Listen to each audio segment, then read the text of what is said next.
Hello everybody, welcome to the Rock and Crystals channel, and today we are going to be talking about 10 must-have crystals. This is a top 10 list of some of the most essential and fantastic crystals to have to or add to your collection.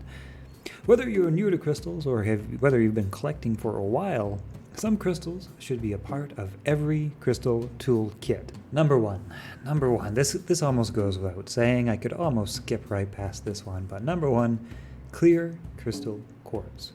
Clear quartz is a general all-around good crystal to have in your life and in your collection. A good size clear quartz natural point with good clarity, not too milky, although some amount of inclusion is perfectly fine. This is a fantastic addition to your collection. This crystal is both an amplifier and a clarifier. If you need to meditate on something and gain clarity on a certain subject, clear quartz is very helpful and it can do just about anything. It's a fantastic all-around crystal that should be the very first crystal on your list. It also serves as an amplifier for other crystals, and it's a fantastic crystal for programming with intention. Number two, rose quartz. This is the crystal of love and compassion. You can bond with this crystal and use it for anything to do with love, whether it be friendship, family, self-kindness, or compassion. That is especially important when it comes to learning to love yourself and find self-love and appreciation. Number three, fluorite. What am I saying? Fluorite. Number three is fluorite. This crystal is available in a variety of colors, from greens to what are the colors of fluorite? Basically all the colors in the rainbow. I've seen greens, I've seen yellows, I've seen light greens, dark greens, I've seen purples, I've seen oranges, I've seen all variety, and rainbow in particular is my very favorite piece of fluorite and possibly my very favorite crystal. I don't know, there's a lot of great crystals. But fluorite is great for decision making and for clarifying decisions. It's a good crystal for the mind, for concentration, for thinking, and for focus. It doesn't matter what color of crystal you use, fluorite is fantastic all around, although I recommend rainbow. It's just so beautiful. Rainbow fluorite. Number four, amethyst.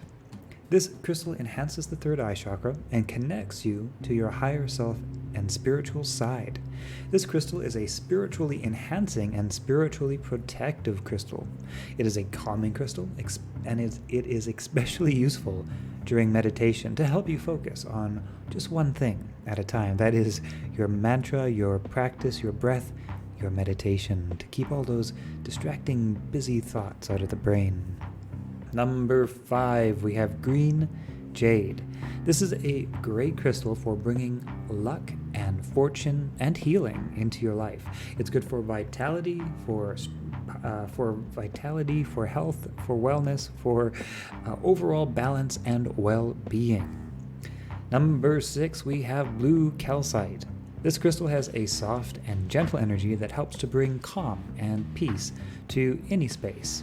It is wonderful for balancing energy and for balancing the throat energy in particular.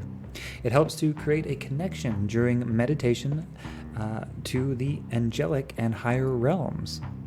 Number seven, we have black tourmaline. This crystal can polarize electricity, making it helpful for transmuting energy.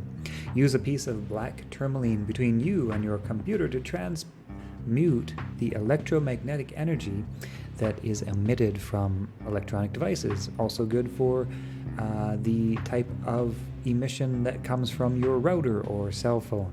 It can also help to transmute negative energy into a more neutral energy. That is, transmute erratic energy into a more stable energy. Negative to positive, or let's say negative to neutral, negative to positive. It can help protect against negative energy. At number 8, we have citrine, also known as the abundance stone, the wealth attractor. Citrine is known sometimes as the merchant stone, helping to bring in prosperity, positive abundance energy, and it's a good crystal to grid with, to create a crystal grid out of when you are looking to increase that abundance in your life. Number 9, we have hematite. This crystal is especially good for grounding, especially if you're dealing with a lot of anxiety and stress in your life. Hematite has some iron and nickel in it, which helps to ground and connect you to the core of the planet. It's a fantastic stone for balancing the root chakra. And last but certainly not least, we have smoky quartz at number 10. This is a wonderful crystal for detoxing and grounding energy. It is a helpful stone for releasing negativity, especially if something is no longer serving you. Smoky quartz helps you to overcome negative emotions by keeping both feet on the ground at all times. I hope you have enjoyed today's video, the top 10 must-have crystals. There are certainly many more, but this is a great list of crystals that you will absolutely want to have in your collection, add to your collection at some point. Many of these we actually have for sale in the Rock and Crystal shop, link to the description in that. No, wait, what? I don't even know. Link to that in the description below. I'm trying to say too many different things at the same time. So here comes the rest of the spiel. Are you ready? This is the spiel. I hope you have enjoyed this video. If you have, consider dropping a like because it absolutely helps this channel to grow. And if you are interested in our crystal giveaway contest, we give away a crystal every single time we upload a video. Sometimes it's a crystal, sometimes it's multiple crystals from our Rock and Crystals shop. All you need to do to be entered into our contest is drop a comment. Let us know what you love about crystals, and also be subscribed to this channel. We will choose a winner every time we upload a new video, so you have multiple chances to win multiple videos. Stay tuned. And what else? Oh, right, check out the link in the description below for our crystal healing course. We have a digital e-course which you can take at home, or rather take from the comfort of your own home. It is the Lightworker's Guide to Crystal Healing, and that is in the link to the description below. I'm tripping over my words too much. I'm going to end this video right here. I hope you guys all have a great day. Be kind to yourself, be kind to each other, and I'll hope to see everybody in the next video.